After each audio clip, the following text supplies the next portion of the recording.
ஓகேங்களா? அவர் சேனலை நீங்கள் போய் பாருங்கள். அதுக்கப்புறம் அவரோட இன்ஸ்டாகிராமில் போய் நீங்கள் ஃபாலோ பண்ணுங்கள். சொல்லுப்பா. ஒரு சின்ன ஒரு கேள்விண்ணே, பொண்ணுக்கும் பையனுக்கு என்ன வித்தியாசம்ண்ணே? பொண்ணுக்கும் பையனுக்கு என்ன வித்தியாசம்? என் பொண்ணுக்கும் என் பையனுக்கு என்ன வித்தியாசம்? அப்படின்னா பொண்ணுக்கும் பையனுக்கு என்ன வித்தியாசம்?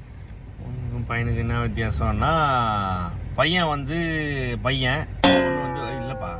பொண்ணுக்கும் பையனுக்கு என்ன வித்தியாசம் அப்படின்னா, அவங்களால தான் வந்து பார்த்தீங்கன்னா வந்து இந்த உலகத்தை வந்து பெருக்க முடியும். அதாவது வந்து பார்த்தீங்கன்னா உங்களுடைய இதை வந்து வளர்த்தி விட முடியும். ஆண்களாலையும் அது பண்ண முடியும். பட் ஆனால் அதுதான், ஆனால் வந்து பார்த்தீங்கன்னா பெண்களுக்கு தான் அதிக இது இருக்குது. அப்படிங்களா? ஆமாம். ஏன் இதை ஏன் திடீர்னு இப்படி கேட்க? நான் வேற யோசிச்சேன். பொண்ணுங்க பையன் என்ன வித்தியாசம்னா, பொண்ணு நீளமாக முடி இருக்கும், பையனுக்கு வந்து கம்மியா முடி இருக்கணும் அப்படின்னு ஜோக். நான் சொன்னேன் இல்லைங்க சயின்டிஸ்ட்னு சொல்லிட்டு. சும்மா இவன் தயவுசெய்து இன்ஸ்டாகிராம் சேனல் யூடியூப் சேனல் பார்க்காதீங்க, டெலிட் பண்ணுறேன்.